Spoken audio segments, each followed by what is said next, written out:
Hello, Ram 55 here, and thanks for tuning in. On this session, we're back up at Tidewater Mills, and we're going to be watching Donald driving a GP 38-2 switch around the grain cars up at Tidewater Mills. So basically, he is tasked to switch all the grain industries up to the north of Tidewater. Once they've been loaded, he'll drag them over to the nearest track there and spot some more cars to finish up the filling process.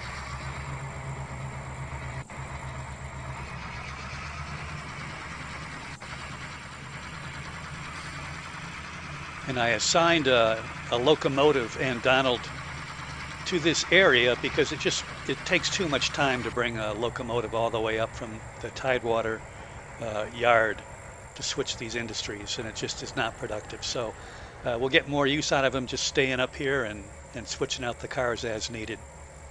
He'll also be assigned to the oil storage facility a little bit further to the south here once they start getting some cars in there. And again, this is the first day of operation. We've had a couple trains come in. We've gotten the railroad cars as quickly as possible to the industry so they can start doing their job.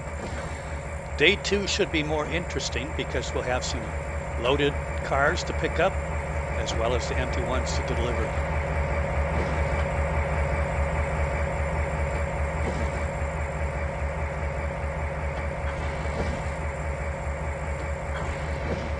You can really feel the difference between the loaded and the empty hoppers. A lot more stressful on the engine. Got to use a lot more power to get them going. And you got to plan ahead too, because it takes a lot more time and brake to get them to stop. Again, using the rail driver, I really enjoy that. It's a great way to interface with the game.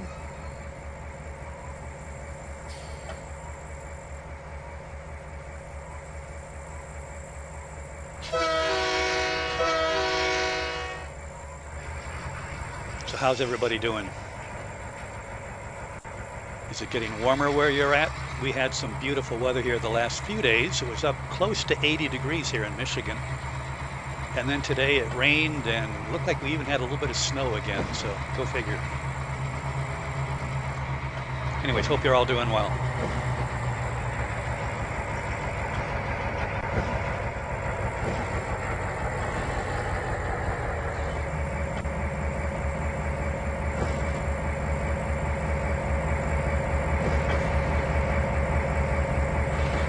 So we assigned a GP 38-2 to this facility and the grain mills and the oil storage facility, just because it has more power. I was originally thinking I'd put a GP9 up here, but obviously the GP9 is an older engine, doesn't have the same power, and with these heavy grain cars and the tankers, once we start doing the oil industry, I don't think the GP9 would cut it. So GP 38 for now.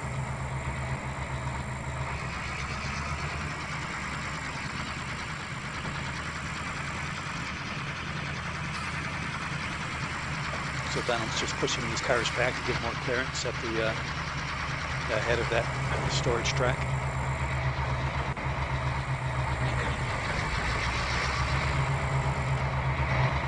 Again, this is a work in progress. I'm figuring out how many cars we can deliver to an industry and what works, what doesn't work. I've redesigned the yard major modifications down at Tidewater.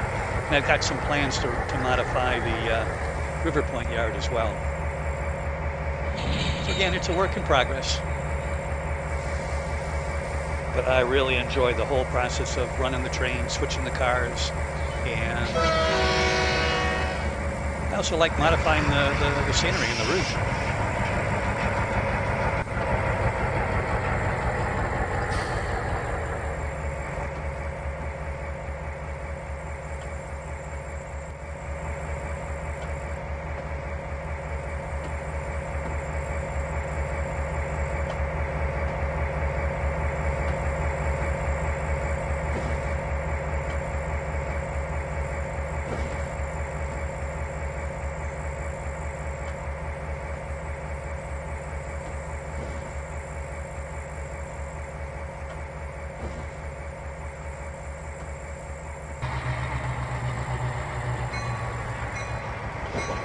Now Donald's going to pull forward here. There's only a couple cars left on the empty track, so he'll grab those, spot them under the loading chutes.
And if you haven't seen any of my previous videos, this industry right here, the Tidewater Mills silos, is one of the industries that I've modified. I flipped that silo around so that the railroad cars get loaded on the same side as the empties and the full hoppers are stored.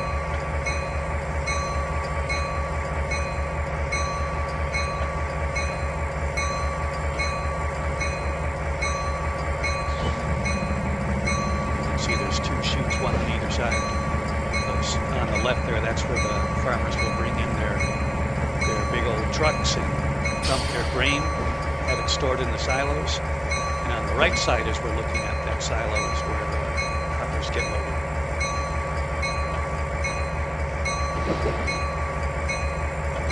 I was backing Donald up here on the right side of the train. I should have been on the other side, because you'll see in a second I went well past the switch that we needed to throw.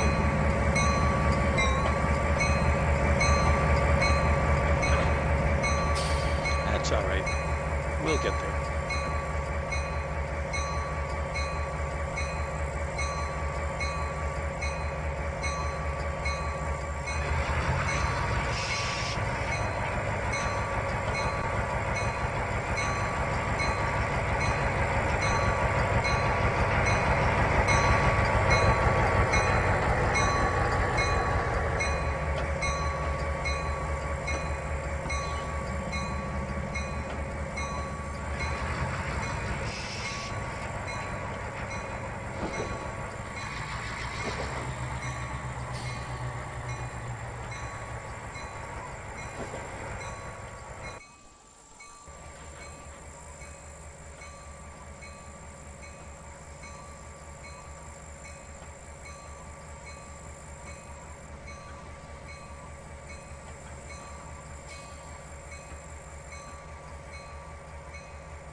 So once Donald gets these three hoppers spotted underneath that chute, his work for now will be done. His next task will be to take these hoppers once they're full and connect them to the hoppers over here on the left ready for pickup. And that'll happen tomorrow sometime. Tomorrow game time, that is. So he is done. They will load up those hoppers and he'll be sitting around having a little break.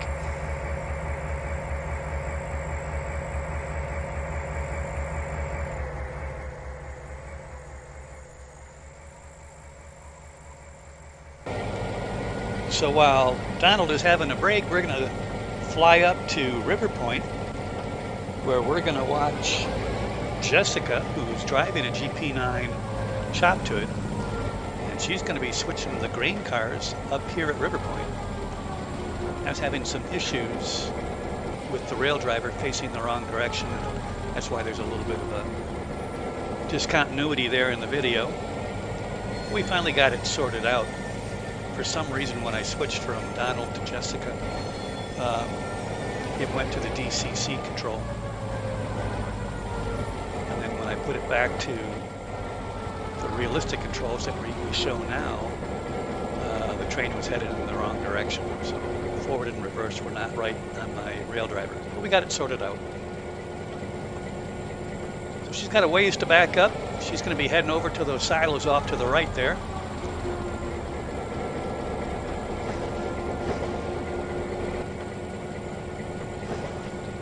I've been coming up with some ideas for the names of these industries that I'm calling no-name industries for right now, and really don't know what they're doing. They're still getting railroad cars, so they're doing something. I just haven't figured out what it is.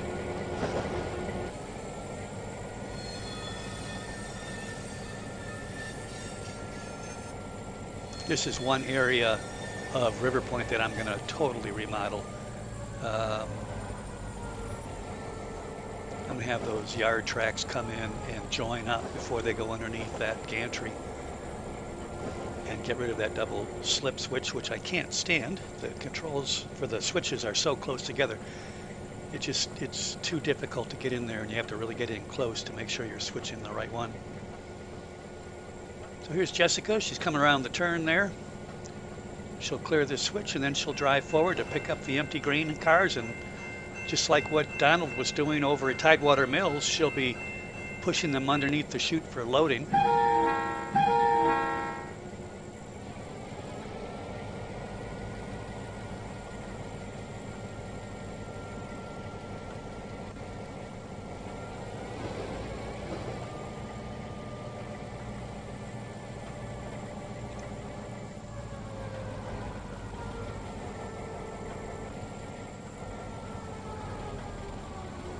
Another thing I'm thinking about doing is this lead track that she's on right now is possibly having that merge over into the other track to the right there a little bit earlier. That way she doesn't have to drive so far back to get into the industrial area where they're loading the hoppers.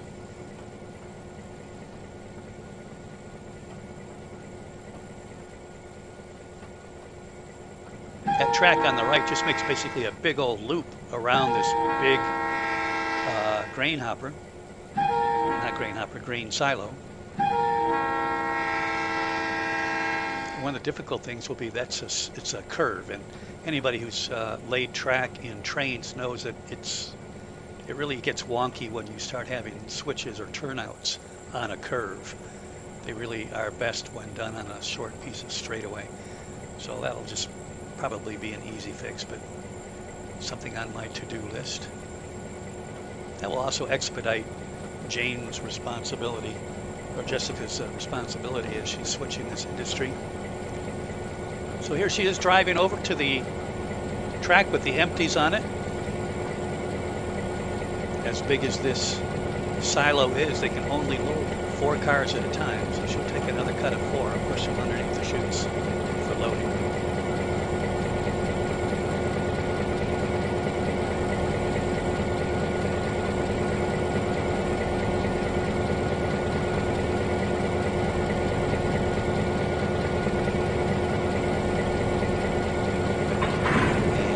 Kisses and gets them all coupled up.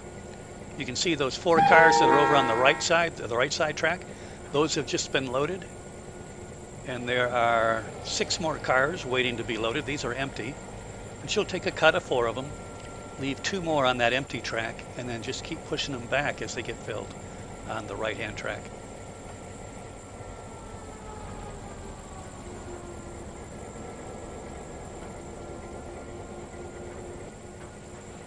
For the size of this facility, we need to get them busier and have a lot more grain cars over here. So that's, again, a work in progress, figuring out how many they need, what's a reasonable amount. they need a lot more than this batch here. And there will be more coming as we get some deliveries from Tidewater. This is strictly the hoppers that were brought in by Canadian National earlier today. So we haven't got any hoppers yet from CSX or Norfolk Southern from the south.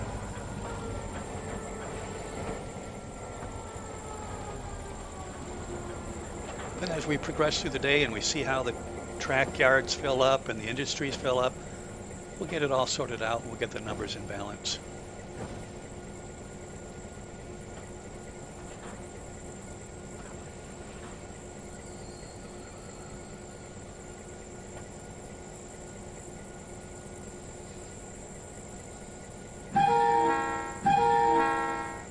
So now Jessica will back up this cut of 4 empty grain hoppers, get them spotted underneath the chute.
Now Jessica's going to detach from those cars she just spotted.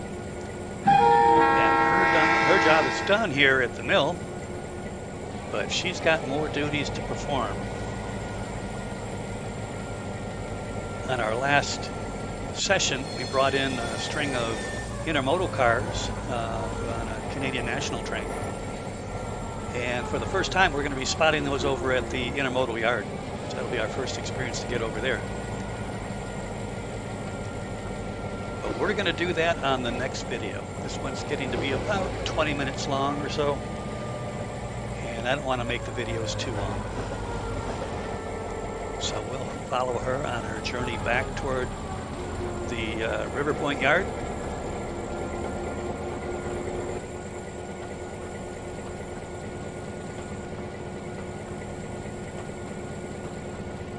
Again, she has to drive half a mile just to get to this switch so she can head back toward the yard. The other thing too is this switch is way too close to that road, and if we don't have to cross that road and block traffic, I think that would be optimal. So if we can have this switch much closer to the yard, I think that just makes sense. We'll see if we can make that modification. The other thing I need to do is shrink the sphere of influence around some of these switch points. I think you can adjust the values on those because you have to drive past a good train length or more to get them unlocked so you can throw the switch. And I know you can have it so that you just have to go by a couple feet. So I have to make those adjustments as well. So a lot of things to do here. So if I put the switch right about here, I think that might be ideal position hoppers into the mill there. But like I said,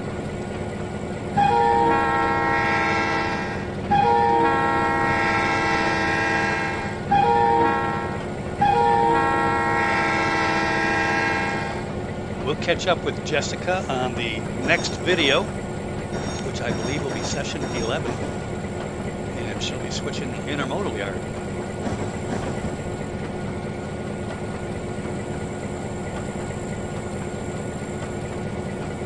And I'm thinking, well, that video's already been done. I mean, the session has already been completed. I just didn't put it on YouTube yet. The next time we come back to this yard, I think you're going to see some major modifications. So anyways, once again, I appreciate you guys for tuning in. Leave me some comments. I always like to get some feedback from you guys. Give me a thumbs up, give me a like if you would like, subscribe. I'm having a blast running the trains, and I hope you're enjoying it too. And we'll catch you next time.